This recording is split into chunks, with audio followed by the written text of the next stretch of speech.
My name is James Homan. Today is April 10th, 2019. The time is 5:48.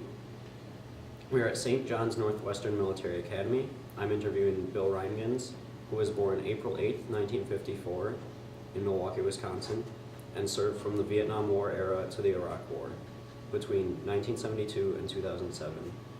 Bill was a senior master sergeant in the Air Force and served as a first sergeant. This interview is sponsored by the Bell Tower Memorial. All right. So, what were you doing before you started serving in the Air Force? Well, it's kind of unique because I was actually in high school when I actually was enlisted. They used to have what they call a delayed enlistment.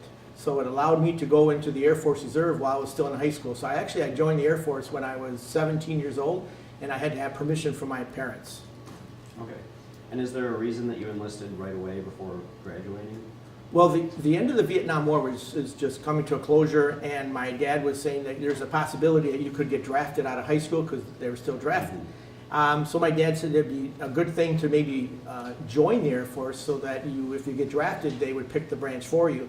Therefore, I was able to select the Air Force. Okay. So what was your experience in basic training like then?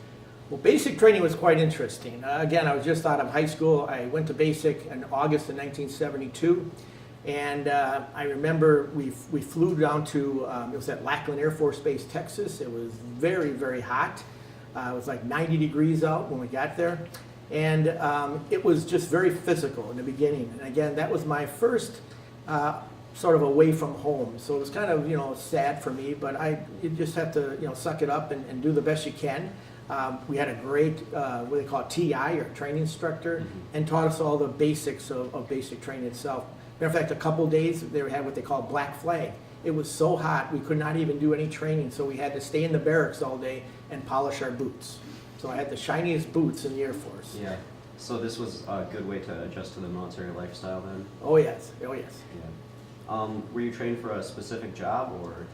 Well, in my high school, I took a lot of administrative courses, so bookkeeping and basic maths and all that.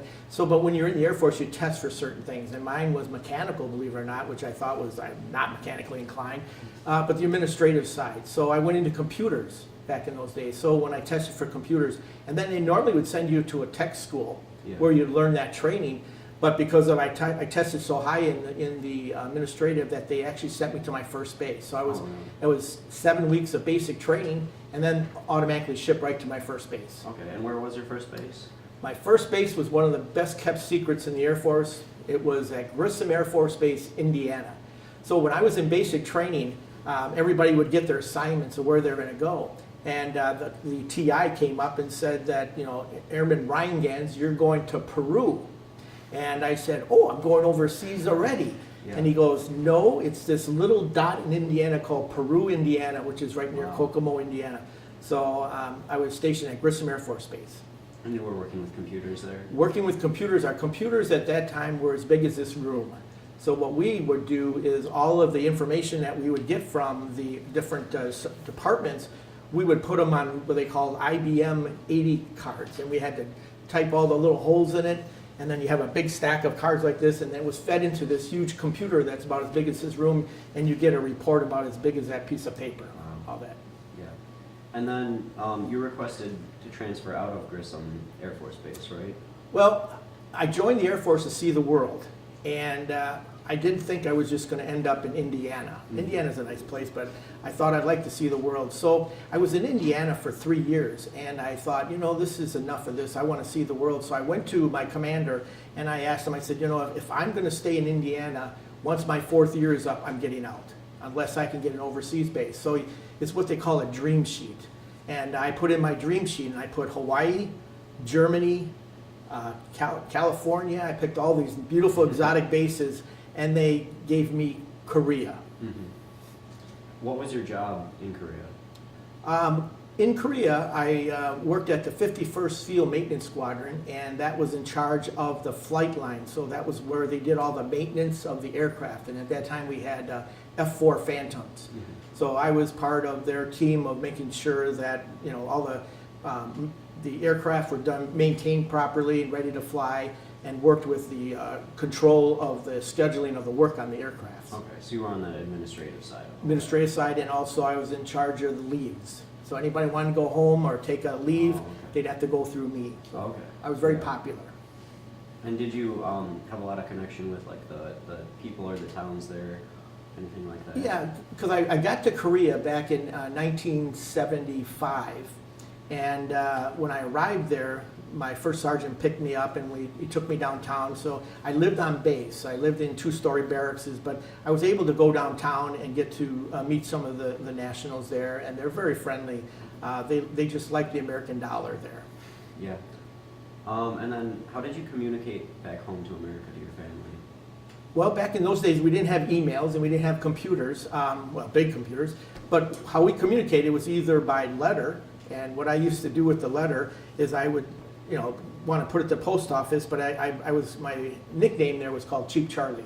I did not spend a lot of money there. And so what I did was I would put, whoever I'm sending the letter to, I put it as the return address, and then put my name of where it was going to, and when I put it in the post office, they would always send it back to the returner.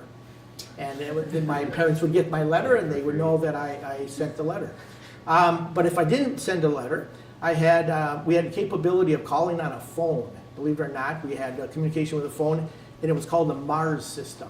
And the Mars system is a one-way communication link. So when you're talking, when you're done with your conversation, you have to say over, because there was someone in communication that had a switch, and then they would switch it over, and then they could talk back. Mm-hmm. So as I'm talking to my mother or family members, I'd get done with my conversation and say over, they would switch it, and my parents or whoever would talk back, and if they forget to say over, communication did not happen. Mm-hmm. Also, there was a 14-hour gap between the time in the United States and Korea, so I'd have to get up like at 2 or 3 in the morning to talk to my parents in the evening, so it was kind of interesting. Can you describe what happened with the tree trimming incident at the DMZ? Yeah, that was sort of a solemn incident. What happened in 1976, there were 2 American officers, and this is at the DMZ, which is the dividing line between North Korea and South Korea. It's called the DMZ. And there were 2 American officers that were doing a detail, and it was called a tree trimming detail. And the 2 American officers were trimming, or actually they had South Koreans do the actual trimming. They were in charge of the detail. And while they were doing the trimming, the South Koreans, some North Koreans came across to the DMZ and asked them, what are they doing? And the 2 American officers went up to the officers of the North Koreans and said they're trimming a tree because they can't see between the 2 North Korea and South Korea, so they were doing some trimming. And they took off. They came back about 10 minutes later, and at that time they came back with axes and knives. And the story that's been told is the North Korean officers came up to our officers and said, what are you doing? And repeated it. And the American officers said that, like I told you, we're trimming this tree. We can't see between the 2 zones. And the North Korean took off his watch and yelled, kill. And the North Koreans that were inside one of their trucks came out and killed the 2 American officers. And didn't go for the South Koreans. The South Koreans actually were in the trees doing the trimming. They fell out of the trees, ran back to the border, and the 2 American officers were killed. And what was the real sad story is one of the officers, that was his last day in Korea. He was going to go back to the States. So it was a very interesting. So I was in Korea at the time. I was 21 years old. And we were this close to going to war. Mm-hmm. And what happened was if North Korea would have came across the border, we would have lost, and then we would have been evacuating our base.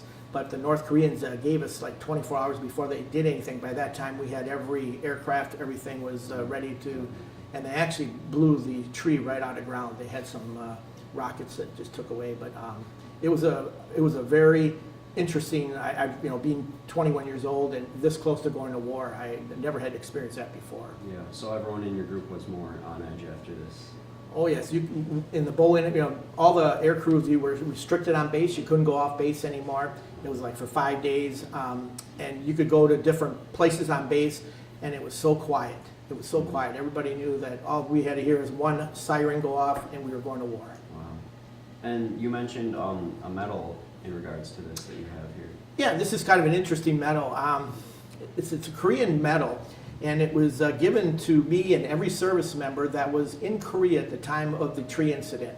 And it was a sort of a reward that President Park, he was the president of South Korea, gave to every service medal. And we received all these. And then it turns out Congress needs to authorize all our medals. Oh. So Congress never authorized this medal. And a message then came down that said, you know, sorry, President Park, but that's not an authorized medal. You have to give it all back. So all the service members in Korea had to give this medal back before they could leave Korea. So my commander came up to me, a colonel, and said, you know, Sergeant Rheingans, I'm going to give that job to you. So anybody that was getting back to the States, I couldn't put them on a plane or any transportation unless they gave me back their medal. But because I was the one collecting the medals, guess who has the medal? Oh, yeah. So I kept the medal. So that's it. It's not authorized, but it's something that just reminds me of the tree incident. Yeah, close call. Yep. And then what did you do for the Air Force after leaving Korea? Well, I was in Korea for 2 years, and then I had about a year to go before I would get out after my 6 or 7 years. Then I ended up in Offutt Air Force Base, which was SAC headquarters. And I worked in the operations, and my responsibility there, I was responsible for the flight line. So anytime aircraft would come in, and whether it be VIPs, I met presidents of the United States, because SAC headquarters, Strategic Air Command, was a very vital, during the Cold War, a very vital base. And so I met congressmen, presidents. Anytime they would come in, they'd have to go through my building, and I was responsible to make sure that the plane was parked right and so on. One of the unique jobs I had, which I kind of laugh about right now, is there was a huge flagpole in front of our building.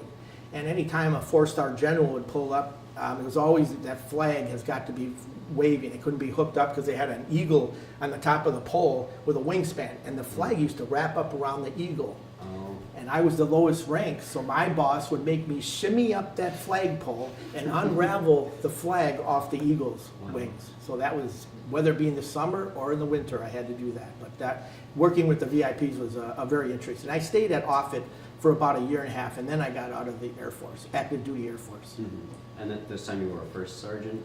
Nope, I was just a regular sergeant, and then when I went in the reserves, then I became the Then you first became sergeant. First sergeant. Mhm. So how was the transition then back from active duty into reserve life? Well, when you come off active duty, everything is pretty disciplined, and then all of a sudden you go into reserves, and it's sort of laid back a little bit. So I had to adjust a little slightly, but I was able to take a lot of classes and courses, and I progressed through the different grades, and I became a first sergeant. So then I could then start putting more discipline and more structure into the group. So it was a little easier because of my military background to adjust. So were you taking classes and courses for military specifically, or? other Well, yes. things as Well, actually, in the Air Force, it's sort of unique. You can take college courses while you're in the Air Force. And so when I was in, and believe it or not, when I was in Indiana, again, back to Grissom Air Force Base, I took some courses on base, but they were actually courses from either Ball State University or Purdue. So the courses that I took were actually Purdue classes, and Yeah. I took enough probably to get my associate degree. And then when I came out of the service, then I went to UWM and METC. Yeah. When you got called back to duty from the reserves, you went to Iraq and Kuwait. What was your job for those 5 years? It was sort of the icing of my career in 2005. So if you think about it, I joined in 1972. I trained to go to hopefully a war, not hopefully, but we were preparing ourselves to go to war. And a lot of people get out and they don't get experience any kind of that type of environment. So it was like an icing on my career. I was happy that I could go overseas. In 2005, we went over to Kuwait. And I was there for about 1.5 years, and it was as a first sergeant in Kuwait, it was quite different. Okay, so this didn't compare. It wasn't too similar to your service in Korea.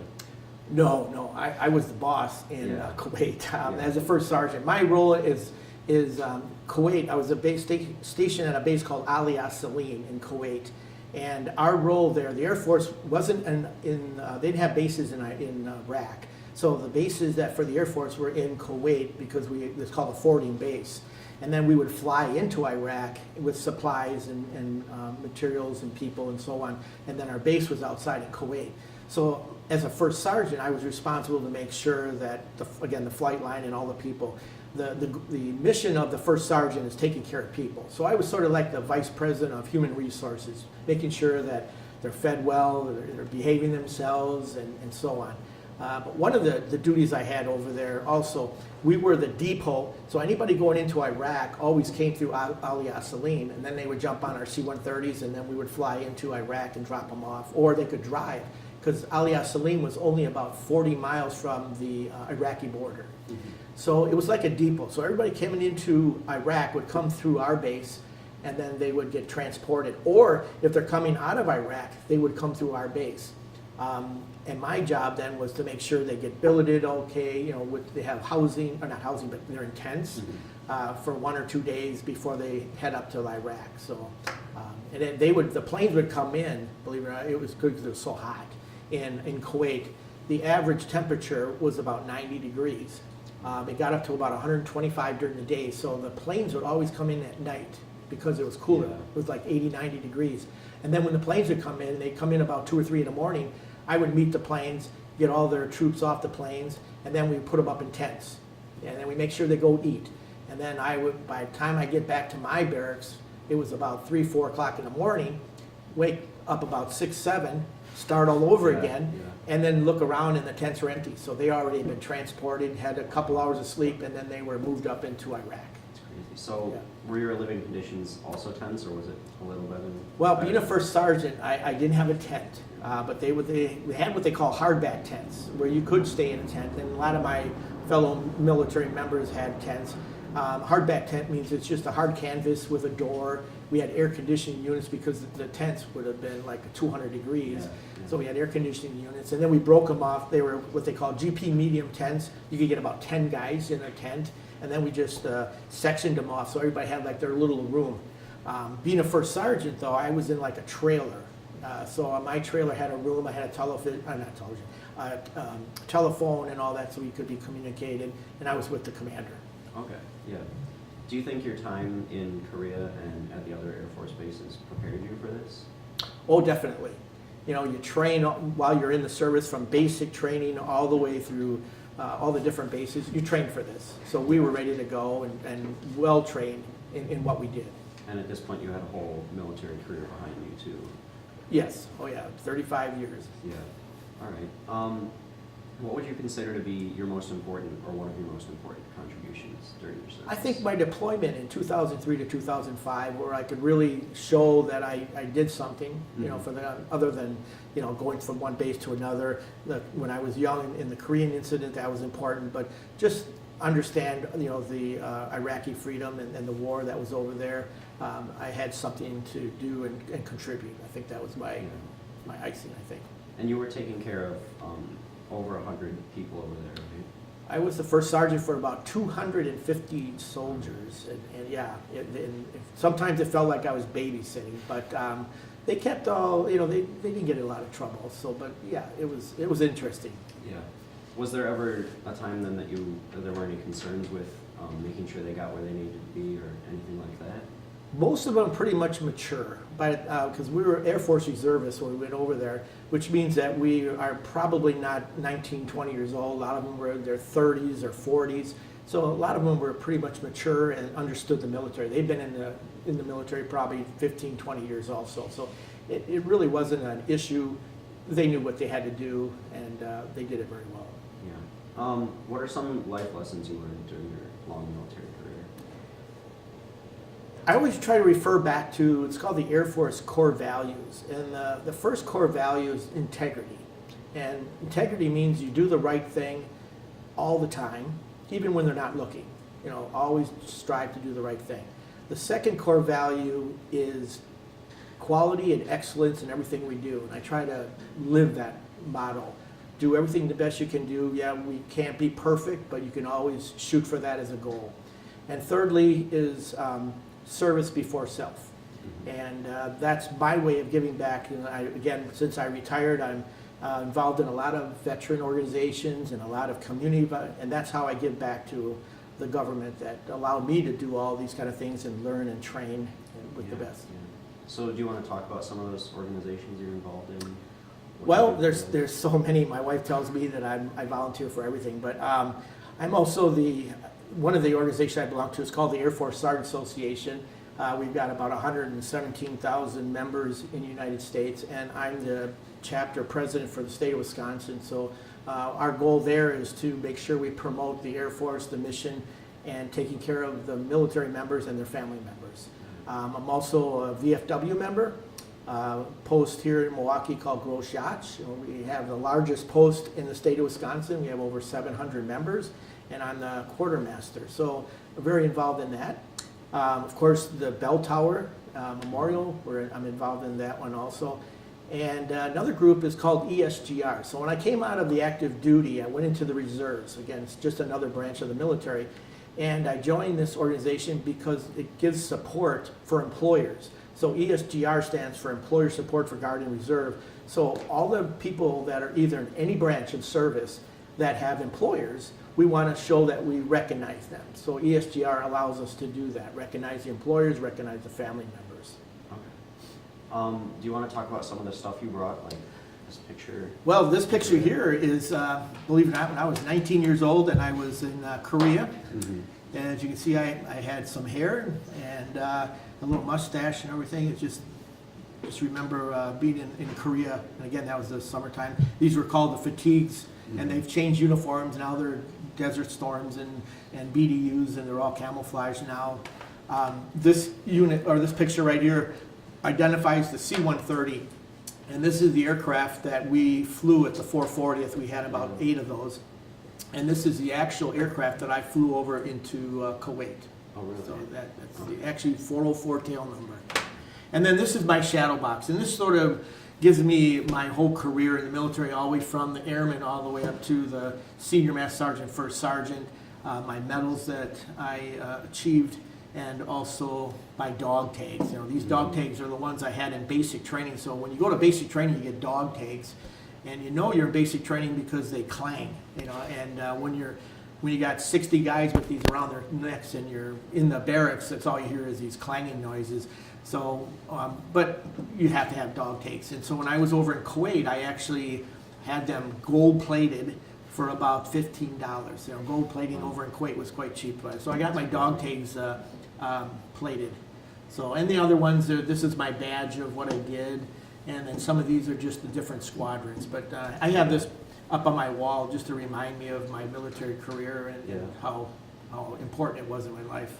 Yeah. So you in Korea here, you were very young. Did you think that you would be going into war at any point? Well, when I was, again, when I joined the Air Force, and again, I went in so I wouldn't have to get drafted, I thought for sure I was going to go into Vietnam. Yeah. And I got my orders to Korea, so I was a little bit relieved.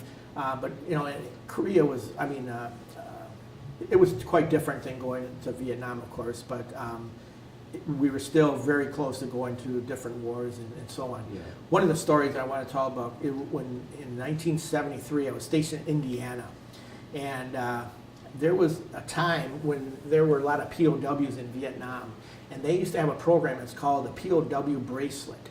And you could buy a bracelet for a couple dollars, I think it was, and you'd wear that bracelet, and on the bracelet was the name of a POW that was shot in a prisoner of war in Vietnam. And I purchased a bracelet, and his name was Captain Darrell Pyle, and he was shot down in Vietnam in 1967. And it was like in July of 1973 is when a lot of those POWs are coming back to the States. And I was back in my barracks having a lunch, I think it was during lunchtime, and I turned the TV on, and I could see all the planes coming back, and they started, all these POWs are coming off the plane. They're coming back to the United States. And when they came down the stairs, they called out their names. And one of them they called off was Captain Darrell Pyle. Wow. And I had his bracelet on for 3 years. Yeah. Do you want to talk about some of the medals you have here?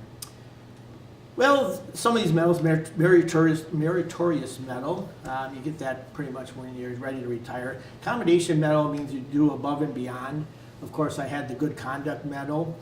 I was surprised I got that when I was over in Korea because I wasn't really a good boy over there. We also had National Defense Medals.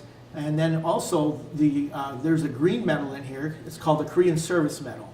And because they didn't authorize this, Congress authorized that. So that's my authorized Korean medal. Oh, okay. And then I had this freebie. I had this freebie one. Yes. Yeah. Did you have a lot of other connections with the South Korean Armed Forces? Yes. When I was over there, actually, the Koreans were starting to purchase a lot of the aircraft that we had during the Vietnam War. So we worked with a lot of the pilots. I worked with, I got involved in a lot of the orphanages, believe it or not. Our squadron adopted an orphanage, and I almost adopted a little Korean girl. But my dad told me, you're 21 years old, think about that. Yeah. But we almost adopted a Korean girl. Really? Mm-hmm. So what led you to almost adopt? Well, I was involved in these orphanages over there, and they just didn't have the clothing, they didn't have, and in Korea they didn't have a lot of electricity, so a lot of their heat in their houses or their huts were by charcoal. Okay. So our squadron would buy charcoal for them. So during the winter months, it used to get like 40 degrees below zero, probably 30 knots of wind, so it was always windy and very cold. So they needed these charcoals just to keep warm. And we purchased all these charcoals, and then our squadron then would buy all the orphanage kids mittens and hats. Mm-hmm. So we were very involved, and I just fell in love with one of the little girls, and her name was Park Han-hee, and she was 3 years old, and I almost adopted her. Wow. Yeah. You mentioned the weather. Was that much of a problem for you guys, or?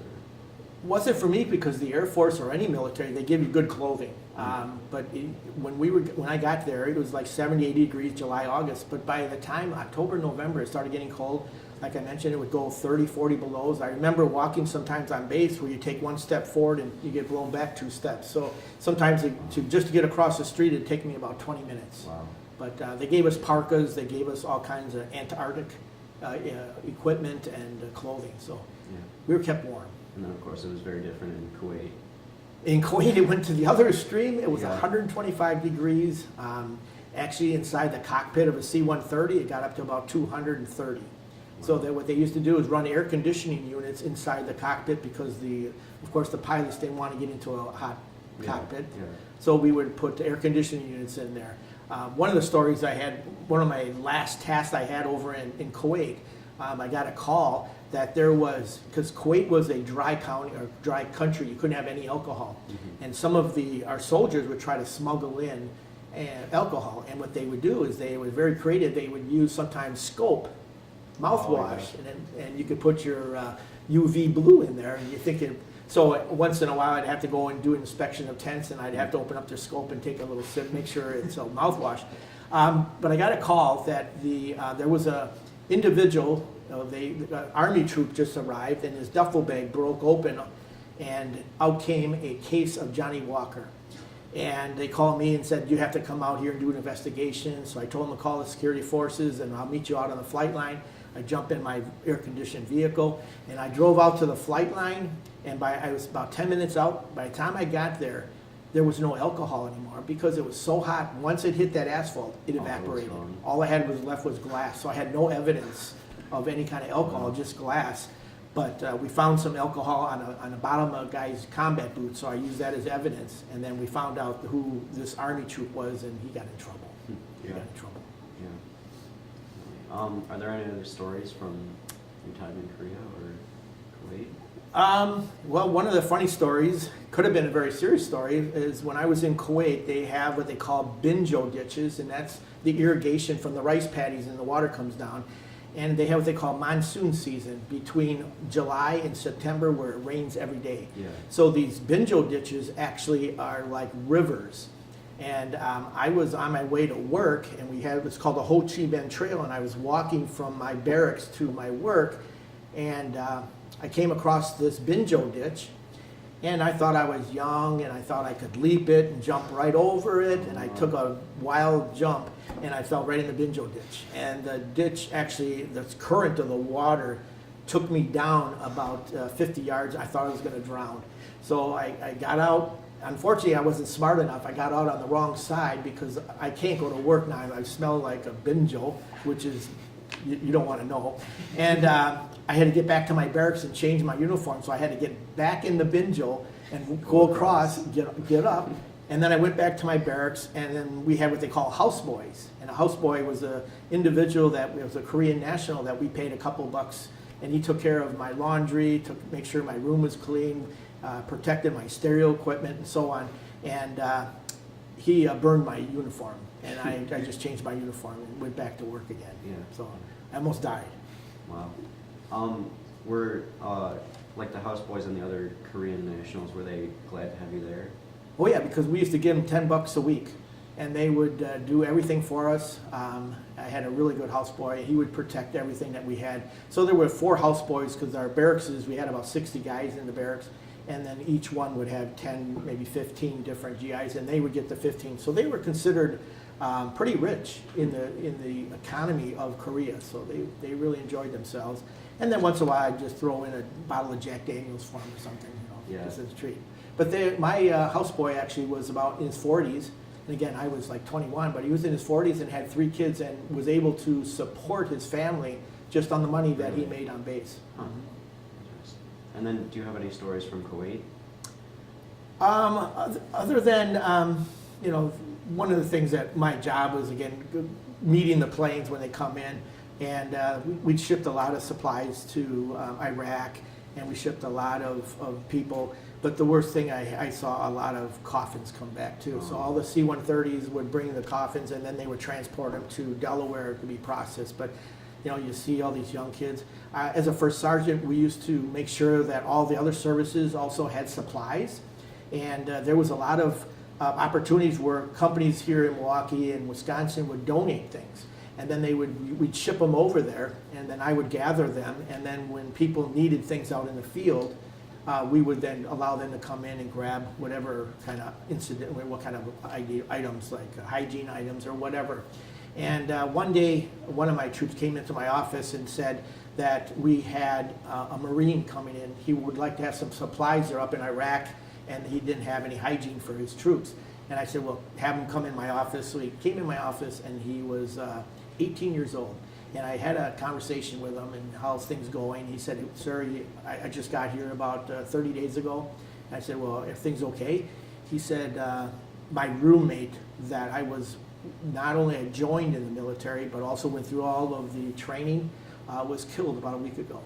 So, I mean, and here he is, he's 19 years old, 18, 19-year-old, and already exposed to death. And it hit me, that these kids are very young, but they're doing what they have to, and they were very proud to do it. So you had a lot of the stories coming back from sort of in the field there when you were in that office. Yeah, another kind of neat story was when I was in Korea. Again, very, very young. And again, my name was Chief Charlie, and I did save a lot of money, but I spent a lot of money. I bought a lot of stereo equipment. And I had $10,000 for the stereo equipment. And when we almost had to think about evacuating the base, I went to the post office multiple times thinking, how am I going to get my stereo equipment home? That was my major mission. Not going to war and evacuate the base, but how am I going to get my stereo equipment home? Fortunately, we didn't have to evacuate the base, and I had my stereo equipment. And the ironic about the whole thing is when I came back to the States, I put it in storage, and they lost my stereo equipment. So I lost $10,000. Good lesson. Good lesson. Yeah.